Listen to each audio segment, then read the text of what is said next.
పెళ్లిలో నేను ఉండలేను. పదండి వెళ్ళిపోదాం. అంతరాత్మకు విలువిచ్చే రోజులు పోయి ఆకారాలకు విలువిచ్చే రోజులు వచ్చాయి లక్ష్మి. అతను అన్న మాటలో తప్పులేదు. నమస్కారం అండి, రండి కూర్చోండి.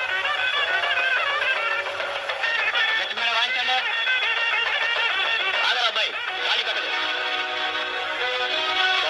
శుభకార్యం అప్పుడు న్యాయం కాదు, ముహూర్తం దాటిపోతుంది. నువ్వు ఇచ్చిన మాట జవదాటం న్యాయంగా ఉందా? 25,000 కట్టంతో పాటు 20 కాసులు బంగారం ఇస్తానని ఒప్పుకున్నావు. డబ్బిచ్చావు, బంగారం ఏది? తొందరపడకండి. పీటల దాకా వచ్చిన పెళ్లి ఆగిపోవడం ఉభయలకి క్షేమం కాదు. ఏమిటయ్యా పెద్ద నీతులు చెప్పొచ్చావు? 20 కాసులు బంగారం ఎవరిస్తారు? నేను ఇస్తాను.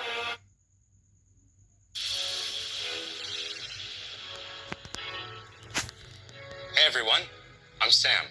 I'm here to walk. చెప్పొచ్చావు 20 కాసులు బంగారం ఎవరిస్తారు? నేను ఇస్తాను.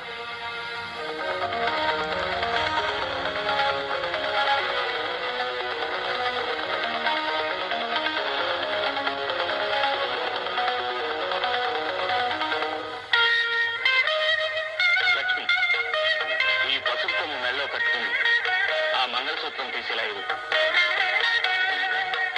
ఆలోచించు లక్ష్మి, కట్టకుండా ఆగిపోయే తాళి కోసం కట్టిన తాళిని తీసేయడం అధర్మం కాదు, అన్యాయం కాదు.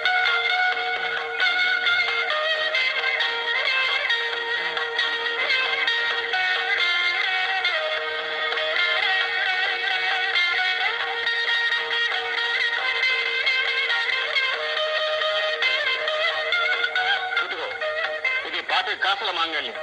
దీన్ని నీ కోళ్ల మెళ్ళలో వేయించు. ఇది నిజం బంగారం నమ్మకేంటి? మూర్ఖుడా, ఇది సామాన్యమైన బంగారం కాదు.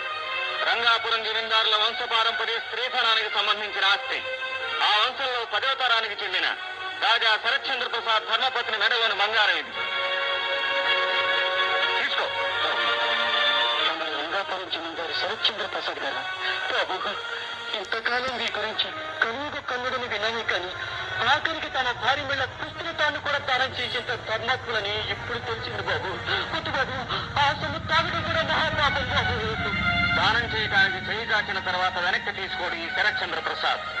కొట్టు బాబు, ఆ మహాతల్లి మెళ్ళ తాలిబొట్టు తీయించిన పాపానికి నరకానికి పోతాను బాబు. కొట్టు బాబు, చేయబోయిన దానం వెనక్కి తీసుకుంటే నేను చరిత్రహీనుని అయిపోతాను. షష్ఠి పూర్తి నాడు కట్టవలసిన 2వ తాళి ఈ రోజే కడుతున్నాను. చదవండి.